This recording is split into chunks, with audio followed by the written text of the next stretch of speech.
এই অন্তর্বর্তীকালীন সরকারকে আমরা দায়িত্ব দিয়েছি যে আপনারা খুব অল্প সময়ের মধ্যে এই যে আওয়ামী লীগ যে জঞ্জাল সৃষ্টি করেছে 15-16 বছরে, এই জঞ্জালগুলোকে দূর করে দিয়ে একটা পরিবেশ তৈরি করেন যেখানে সমস্ত রাজনৈতিক দলগুলো তারা একটা নির্বাচন করতে পারবে এবং অবাধ সুষ্ঠু নির্বাচন হবে।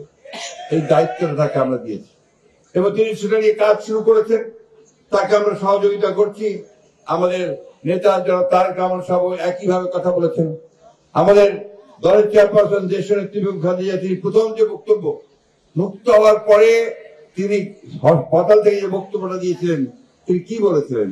তিনি আপনাদের প্রতি ধন্যবাদ জানিয়েছেন, কৃতজ্ঞতা জানিয়েছেন।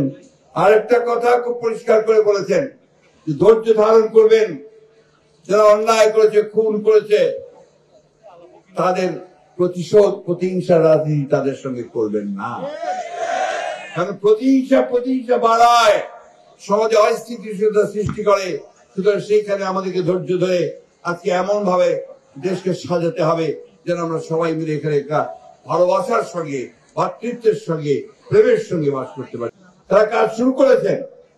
আমরা আশা করবো যে তারা অতি দ্রুত এই কাজটি শেষ করবেন, দেশে একটা সুন্দর পরিবেশ তৈরি করবেন এবং এই পরিবেশের মধ্যে দিয়ে আমরা যেন সবাই রাজনৈতিক দলগুলো আমাদের যে বক্তব্য, আমাদের কথা নিয়ে জনগণের সামনে যেতে পারি, জনগণ সেটাকে বেছে নেবে। আমি অনুরোধ করবো সরকারকে যে আপনারা অতি দ্রুত এই সমস্ত শিল্প কলকারখানাগুলো যেগুলো আপনার আমাদের অর্থনীতিতে সবচেয়ে বেশি অবদান রাখে,